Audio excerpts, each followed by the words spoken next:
Palm Pixi, Noah from PhoneDog.com. What's going on, everybody? We're doing a multi-part video on the Palm Pixi. A whole bunch of different parts to the video.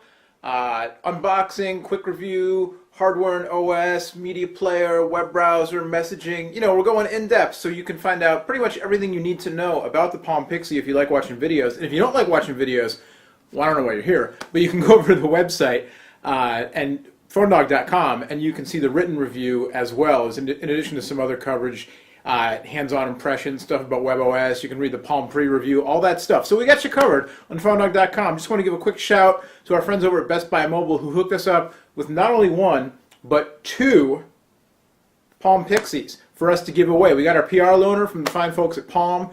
Then Best Buy Mobile hooking us up with two more devices so we can do more reviews in case you don't like me, you want to see Adriana or Aaron or whoever else, check out the Pixi. But then also we're giving them away on the One Pod Bandit, so go over and play that, PhoneDog, Facebook.com. Real quick, Best Buy Mobile, they got this thing called Walkout Working. You go in there, you buy a phone, they make sure you're hooked up. If you want it, you're hooked up with knowledge on how to use your phone, transfer your contacts, all that stuff before you leave the store. If you're like me and you're like, I got it, and you go home and then you don't know how to use it, you can go back in and they'll help you too. But it's cool. They make sure you're working before you walk out. That's why it's called Walkout Working. All right, enough of all that stuff. Let's get on to the video. Palm Pixi.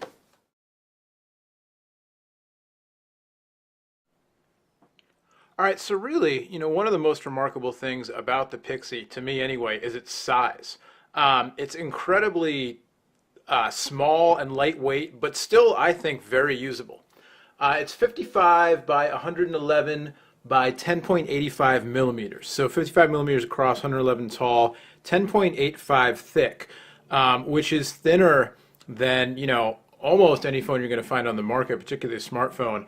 Certainly thinner than the iPhone, which I believe is around 12 and a half millimeters thick.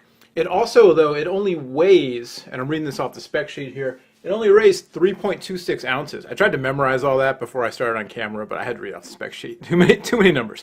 It weighs 3.26 ounces, which is a full ounce and a half lighter than an iPhone. I'm just using an iPhone because that's kind of a standard that lots of people are familiar with. But that's an ounce and a half lighter, or more than 25% lighter, and you really have to hold this thing to appreciate it. It's incredibly thin. It feels really good in your hand. I have relatively large hands, and actually the hand part of my hand is larger than, disproportionate to my fingers a little bit. So sometimes I have trouble with a phone kind of fitting comfortably in my hand if it's very small. But I've really enjoyed using the Pixi. I think it's a great size and shape. I think, what you lose, it's a 2.63-inch screen, which compared to, a Pre or an iPhone, or let alone these, new breed of phones like the Droid or even the HTC Touch HD 2, which have, 3.5, 4-inch screens. 2.63 feels, kind of small at first, but it's a really sharp screen, capacitive touch, and WebOS was made to resize to, any resolution, basically. So it actually works really well. I've had no trouble using the phone. When you get into, say, web browsing, looking at web pages, looking at photos or something like that, you have to do some resizing and that kind of thing. But really, not that big of a deal. I think, you'll know when you use it if you're somebody who likes to have the giant screen. It's fine, but that's not who this phone's aimed at. Coming from Palm, it's aimed more at the messaging phone user, the casual smartphone user who wants the full power of WebOS in a small package. And, so that being said, it's pretty easy, to zoom in and out on your pages and stuff. So I think really, really great job by Palm with the hardware on this phone. You've also got the QWERTY keyboard down below, and then your gesture area in between the QWERTY keyboard and the screen. So in WebOS, there are a lot of gestures that you can use. The main ones are basically swiping back and forth. And you can see a little LED light there. On the Palm Pre, there's actually a button in the middle that took you home. On the Pixi, instead, you've just got that LED area, so you just tap, and it takes you, it functions like the home button. So really cool design. I like this design more than the Pre personally. I'm not a huge fan of slider phones. I understand that people are. The Pre I felt suffered from some build quality issues, and the keyboard was kind of hard to use. The Pixi just very sleek, and I wish the Pre had that little sensor thing. But nice to see that Palm is evolving as they go for sure with these new WebOS phones. The keyboard, since we're talking about it, I think it's great. I think it's easier to use than the Pre. The action on the keys is better, kind of a chiclet style. I've read, and I said this before, that the keys have been likened to Rice Krispies, which is pretty good comparison there, I think. Nice crisp clicking action when you, here we'll get rid of that and we'll search for something. It's almost Thanksgiving time, so let's search for pumpkin pie. Very crisp action when you press the keys.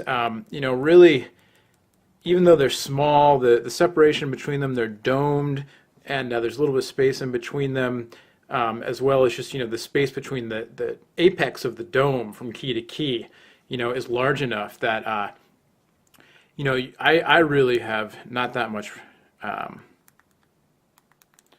trouble typing. I can't type while I'm talking.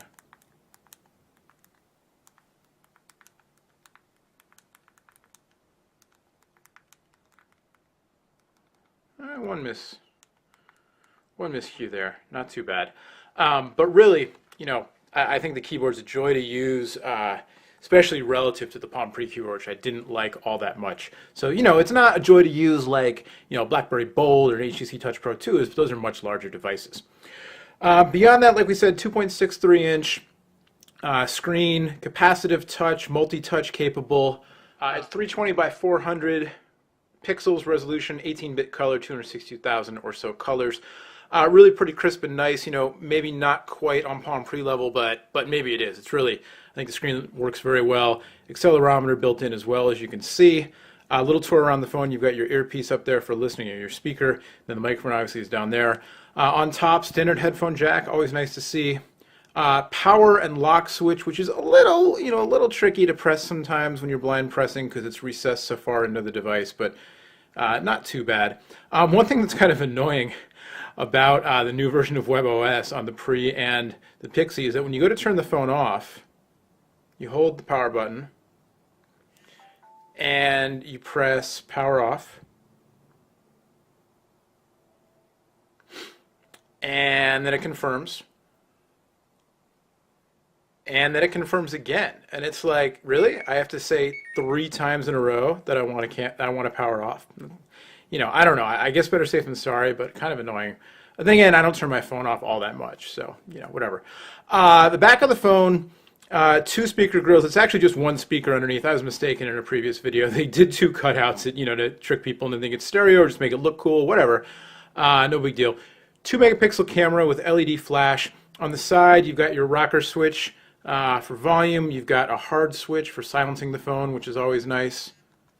You've got your micro USB port, which is hidden away underneath this little cover.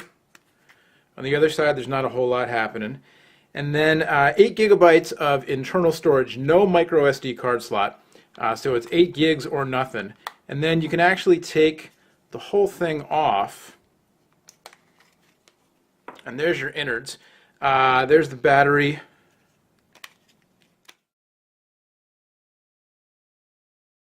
Now the people at Palm were also nice enough to send over the Touchstone charger.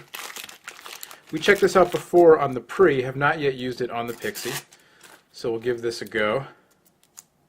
And this is the wireless charging system, which is pretty cool. I've read a couple of reviews other reviews that point this out. You know, reviewers, we read each other reviews and we talk to each other and stuff. And something that a couple of other reviewers pointed out to me, which, you know, way back when, talking about the Pre, before I had a chance to try the Pre out, and here's the back cover for the Pixi, this is what I'm opening up now, is that it's too bad that the Touchstone charging base doesn't, you know, double as a dock for syncing, or like the Motorola Droid with the new Motorola Droid with its accessories, have something in it that, like, when you put the Pixi on it, not only does it charge, but it would also, you know, launch like an alarm clock widget or a weather widget, or, you know, some kind of desktop or bedside companion software, you know, kind of give it like a special, you know, kind of double feature action there, you know, more for your money. As it is, instead, basically what you get is wireless charging, and that's it. So we'll turn the phone back on here, and you know, basically the deal with the wireless charging is that you use this special back cover, which differs from the regular cover in the Pixi's case in that it's got the dots on it, but otherwise, you know, pretty much the same. It's a little more rubbery, grippy, I think just because of the dots, actually. The side, it feels pretty much, yeah, it's just the dots that make it feel grippy. And then, you know, when you charge, you This isn't plugged in, obviously, but it's magnetic. And so you plug this into the USB cable that came with the Pixi, and then you plug that into the AC adapter. You plug it in the wall, basically, and then instead of plugging into your micro USB port, you plug it into the cradle. You put that on there. It's magnetic. It holds it. It charges wirelessly. There you go.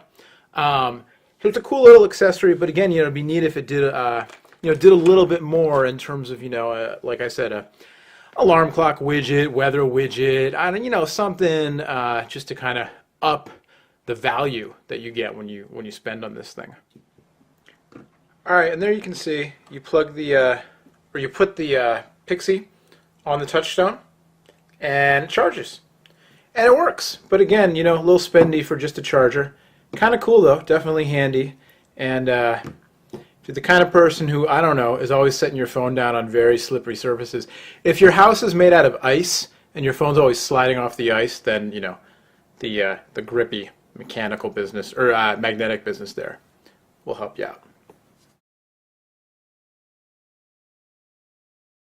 As a phone, the Pixi's performed quite well. I've been testing it on Sprint out here in the San Francisco, California Bay Area. I live and work in the East Bay, but get around the Bay Area a lot, so I've been testing the Pixi out all around town, and it's worked well. It's CDMA Rev A, EVDO Rev A, so high-speed data, no Wi-Fi, which has been mentioned a bunch of times. Disappointing on a smartphone, and if you want to look at competitors, for $99 you can get an iPhone 3G on AT&T that has Wi-Fi. You can get a Droid Aeris Android phone on Verizon that has Wi-Fi. So kind of too bad that the Pixi doesn't. When you have the EVDO service, the data's fast, but you can't get it everywhere. There's some places where, some buildings or some spots of town or whatever where you just can't get it, or you can't get the full, network. And in those cases, having Wi-Fi really helps. So kind of too bad. Phone performance has been very good. Call quality has been good. The sound's been pretty good, whether through the phone, through the headphone jack, or the speakerphone. Speakerphone's not the loudest ever, but it's pretty good. Definitely at least average. You cannot do calls, and here we'll make a fake call. Not 888 though. Let's go back.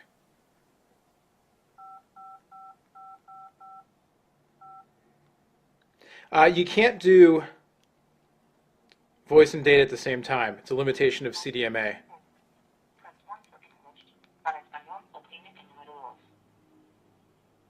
I'm not really sure who I just called.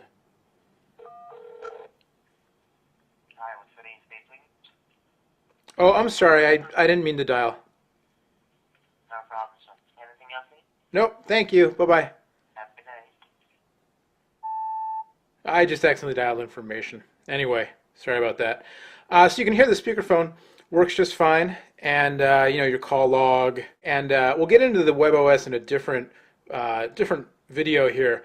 But with your call log, like many things in the WebOS, you can just swipe across, and then you can delete or cancel your missed calls. I don't have any. If I want to add as a contact, opens up the Contacts app in a new card. Again, we'll get to that and the whole thing with WebOS in a different video. But the phone works well as a phone. Very comfortable to use as a phone. The shape, the size, and the lightweight make it really comfortable to use as a phone, and very easy to pocket or I don't know, put in your satchel or whatever. It doesn't come with a carry case like the Pre does, but I'm sure there are a ton of third-party aftermarket cases available.